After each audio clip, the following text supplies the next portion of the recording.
Hi everyone, it's Fiona here from fionamarks.com on my YouTube channel. And today I am back with my friend and my colleague Amy, and we are chatting once again about parenting and how astrology and parenting can inform each other, where those synchronicities are. But before we get into today's topic, I just wanted to give Amy the chance to say hello to everyone. So if I can invite you, Amy, to introduce yourself. Thank you. Hello, everyone. It's great to be back with Fiona and with all of you. My name is Amy Behrens, and I'm a parent coach. I work out of Massachusetts, serving people everywhere. And I really help parents to seek more connection, clarity, and confidence as with their parenting journey. And I love talking about parenting, and I'm continually thinking about it since I have 3 kids of my own. And I'm glad to be here. Yeah, I totally agree, Amy, that having children, it's just a great way to feel, it gives you this motivation to always be improving, to always be trying something and being receptive to what the feedback is. So I think we're similar in that way. Now, we're in the middle of a series where each week we've been getting together for just a short conversation about different ways that astrology can inform parenting. And today is no different. We have a primer, but we also have our little PowerPoint that I'm going to share with everybody. Oops. Sorry, that's like half screen, isn't it? Okay. Can you see that, Amy? Yeah, no, it looks like 2/3 of the screen. It looks good. I know, and now it's here. Okay, so this is our third topic, and I thought in this one we could touch on something that maybe all of us experience when we get our beautiful bundles of joy, and they're pure and like a blank slate straight out of heaven. And actually, I'm sure that you've experienced what I've experienced, that they pretty much come with some of their personality traits, like right in there, right from day one or very early in the piece.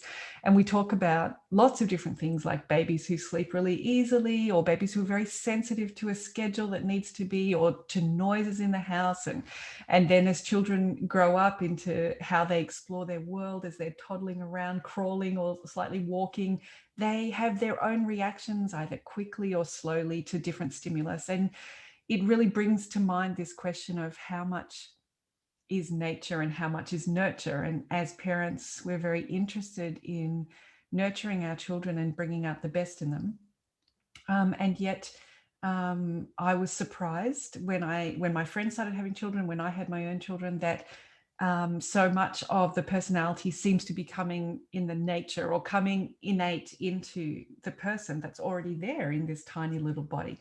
So I was really inspired and very interested when I started hearing in astrology about the different energetic influences that make people react in certain ways. And it helped me to understand things about the way my child reacted to the world that were not, her reactions were not related, as far as I could tell, to my parenting or my husband's parenting or to what she'd been exposed to. They were just the way she interacted with stimulus in the world. So before we get into some of those astrological details, Amy, was your experience with nature and nurture? You're lucky enough to have more than one child. So do you notice different nature and nurture in your different children? And anything that you want to say with that in relation to your business as well?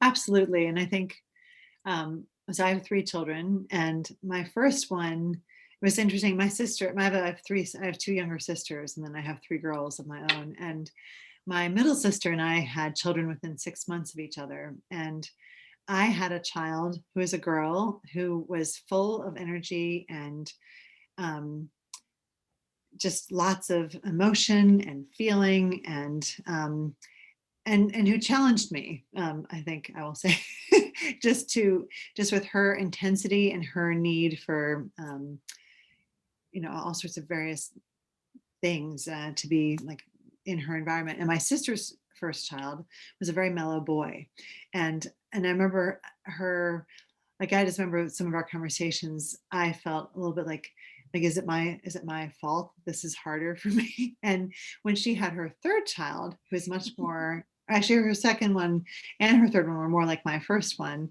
Yeah. And then my second one was more like her first one. And they still, to this day, her first child, my second child, are more in a vibrational like resonance with each other. And then her second and my first one, those two, even though hers are boys and mine are girls, but just, and I just remember thinking about how like you get this child with their nature. And then right now in my client work, I've had two different parents who have identical twins who have completely different personalities. And one of the things I was talking with the client yesterday, she has these twin 5-year-old boys, or they, like I'm working with a couple. But one of the things that they were saying is that one of them is much more like her, and one of them is much more like the father. And and they were trying to figure out like how to relate to these two different boys, and also how challenging it is for the boy who's more emotional and who has just a harder time doing things, to see his brother, who's a mirror image of himself,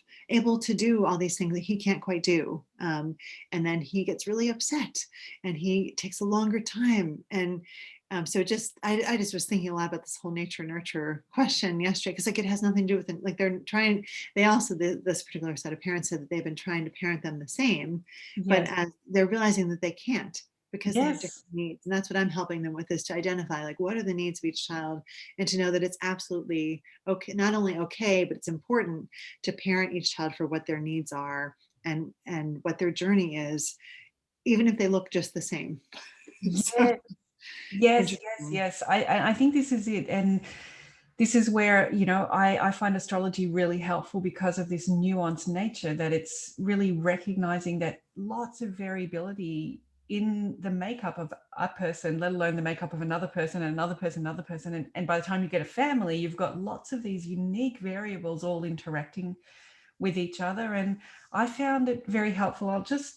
Um, I'll just load up some of the data that we have from the primer that, for example, in astrology, we talked about in the first video that you and I did together, that there's this concept of that some planets are more demanding and challenging, which was interesting. You use that in the description of the first child.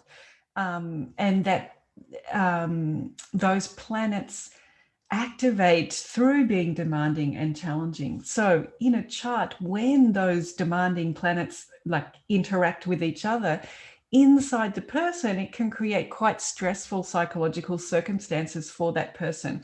For example, if it's Mars and Saturn, Saturn represents this energy of wanting to take time. Saturn's a very slow planet, and it is also very aware of its own flaws. It's very in touch with authentic humanity energy, Saturn. And Mars is a real go-getter, a warrior who likes to deal with things now, and a little bit can be, shoot first, ask questions later. Like it's better to take action, even if it's potentially wrong. That's better than not doing anything at all. So when you get these two energies in a particular constellation in the chart, it can create inside the person a real sense of time pressure that is going on inside of them, regardless of what's happening out here in reality. So that if in reality someone mentions a time deadline, the inside of that person really reacts to that and feels like amplifies that sense of pressure. And I found this really useful when I used to go to my mum's group and we all had our children there. And you could see that some children, a little how you were describing one of these twins, feel a lot of pressure inside themselves, or feel a sense of wanting to be perfect. And sometimes knowing that that's perhaps coming from inside and not so much from outside helps us to just see the person as they truly are, and not feel guilty or not worry, what did I do or what trauma has occurred to this person. It's just part of their inner energetic chemistry. Exactly. And that like another theme that's just been running a lot through my different coaching of clients, like this past week especially, is the idea of letting go of one's agenda a bit and just really parenting in the moment. Because sometimes if you're laying all these other stories on, essentially, of like why your child is this way or what they need, what's going to happen. Like many parents, I think, catastrophize, like, if I don't do it this way, then like it's going to be terrible in the future and my child's going to become, like this or that. And helping them to just think, what is the most important thing I can do for this child right now in this moment? Like, and Yep. maybe the most important thing is to get them into bed, or maybe the most important thing is to help them, handle like a stress that they have from like an argument with a friend. Or maybe it's just to listen because they've had a really hard day at school and they're feeling like they can't, do a paper, or maybe that they just like want that toy that their sister just took from them. Like it could be all sorts of different things, but just what does my Exactly. child need in this Yep. moment? Just parenting what's in front of you rather than like this idea that you have. Yes, yes. And this fits in so beautifully with the first conversation we had about our own parenting styles, whether we're more directive or more receptive, to be, just using two very big categories there. And it definitely with these, when it's the two malefic and demanding planets that are having this battle inside the person, then being receptive, responsive, and gentle can really help. And perhaps, again, this helps knowing the person's chart, but getting into that Venus space of soothing and Mhm. comforting and really connecting with the person can help move the energetic energy that's getting over focused on that inner battle back into somewhere in the person's chart where they feel more ease and more comfort, more flow. But just for balance, of course, let's flow down here. We've got that actually non-malefic planets can also have um, effects on us. So even if it's not these, big guns battling it out in the chart, but some of the sweeter planets, they can also cause problems. And that's where actually sometimes that being more directive can be the way to step in. So it's interesting, isn't it? It really is not about one size fits all, but that in some cases, perhaps if we take that last one with the Mercury and Mars, the way that this dynamic plays out is that Mars wants to take action, as we just recently spoke about, and Mercury likes to plan and likes to have a really good step-by-step analysis of what would be a good way forward and the consequences of those actions and weighing those up, perhaps even in your mind, giving them a score and really getting some good sense of what is a best action to take here. And of course, that stifles the instinct that the person's body had to maybe say yes to something or to say no to something because they're overthinking and not taking that action. So interestingly, in these cases where the gentle planets are causing the problems, sometimes it can be more a case of just being like, hey, we've thought about this enough. We're probably not going to be perfect. Let's take a step in the forward direction. So isn't it interesting? You really can't give one solution to every parent Right. problem. That is exactly, I think that is the balance that is one of the, I think, creative challenges of parenting, is to figure out like, when do you give soothing energy? The parent I was just talking with right before this call had a child who had been tantruming over something that he wanted right before bed, and um, and we were talking about like how sometimes like she had been trying to be soothing and playful, but it went on for like half an hour, and um, like at some point you have to remove the audience in a sense and just be like, you know what, like I've helped you, and um, if you want to keep on having a meltdown, like I'm going to just take a little break for myself, and like you, or like enough. I think I have another client pair, and the one parent is definitely like, that's it, like very cut and dry, and can't stand all the, like he feels like they're all games to be playing, by soothing. He's like, there's no space for soothing. And then the mom is very interested in the soothing, and trying to like negotiate. And so like they're having their own planetary potentially challenges between themselves in terms of like their style. And Yes. then then you have these children who have their own influences. And I think honestly, like one of the things we've been working on is like, how can we come together? Because Yeah. there are times when just like the cut and dry is the best approach to something, and then there's other times when a child needs some soothing to be able to kind of grow through that. Like sure, they might get over it because they're left to cry or figure out what like how to get through their problem, and that builds resilience, which I think is another thing that you were, I think, or it was making me think about. that's one of the benefits of Mars. If we're thinking about, I don't know the planets like you do, but um, like that energy is harder, but then you also grow in response. And if you always have softness, like that's more like, being permissive all the time, like that's not necessarily helpful all the time either, because sometimes you need to figure out where the boundary is in order to grow your own strengths. And if there's no boundary, you just kind of keep on pushing. So somewhere in between. And I think that's why there's always like that yin and yang that in life, like there's like we have winter, we have summer, we have to have these different experiences to find um, the happy medium, and it's challenging.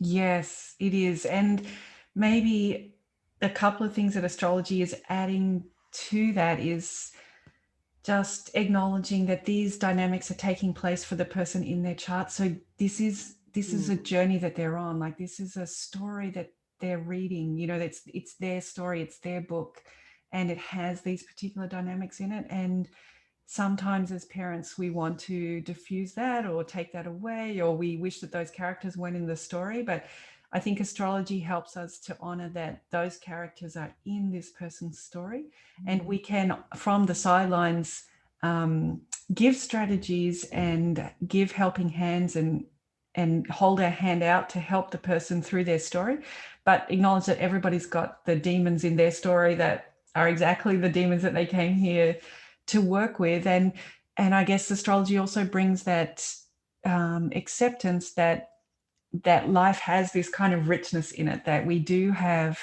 our inner psychological battles, whether we're adults or whether we're children or whether we're babies. We're having these push and pulls at the same time. And that's a force of nature, that's a dynamic, like exactly like you talked about, like weather and climate, that this is part of being human. So sometimes it's not about fixing or changing. It's just weather. We experience what we experience. So Makes me think about moods in a way, like 'cause yeah, sometimes like you're just in like you're just tired, or you are in a cranky mood and you don't really know why. And I think that makes me think about the importance of communicating, because yeah, sometimes now if you have a small baby, you can't necessarily communicate like I'm in a really bad mood. I don't but once they're a toddler, you can just say like I am really tired and I'm yes, very frustrated. So like maybe I'm going to like, put you to bed a little earlier tonight, or maybe I'm going to like you just have to figure out and play right now because I need yes, to, yes, or and maybe we're yes, gonna lie and down. that's right. And read the room and Right. understand that life is complex. Amy, as always, it's great talking about parenting with you and all of the ideas that you bring from your client work and your experience. Thanks for taking the time to chat with us today. I'm lucky enough to have one more session with you, so I'm really looking forward to speaking to you again next week. But for now, thank you very much. Are there any closing thoughts that you would like to share before we go? I guess I'll ask a question of, for you, how has this knowledge of like these planetary influences, how has that affected your way of viewing situations or dealing with turbulence during the day as a parent? I think it's made me much more understanding. I would say that astrology has done that for me across the board. That as I've grown up, I've always heard that we're all different, right? Everybody's different. But I really, really think that I did not get that until I started getting deeply into astrology and realizing that there's a whole inner world of energetic turbulence and different push and pull that's happening inside everyone. And what I deal with and how I've learned to calm my demons and harness them so that their energy works well for me, the way that I've learned to do that is not applicable to every single person on the planet, because they've got different push and pulls than I have. So I think it's helped me be much more understanding and accepting that I don't have to know why my child is having this moment right now. I don't have to analyze that, or whether that's reasonable or logical, or whether the stimulus meets the end output or not. I just have to be right here with what's happening, because it's obviously occurring for that person. And so what, as you said before, what's the most helpful thing that I can do in this moment? And sometimes that is to be very clear about boundaries and safety, and help the person almost snap out of a delusional moment or like a drama that's taken over the consciousness. And then other times it's to kind of soothe and bring grace and cool down a very heated situation with that calming, lovely, supportive energy. So could be, it doesn't tell me what to do necessarily, but just tells me to accept the moment as truthful. Beautiful answer. Thank you. You're welcome, Amy. Great. Well, I'm looking forward to seeing you next week and chatting with you once again about astrology and about parenting. Sounds good. Thanks, Fiona. Thanks, Bye. Amy. Bye-bye. Bye, everyone. See you next week.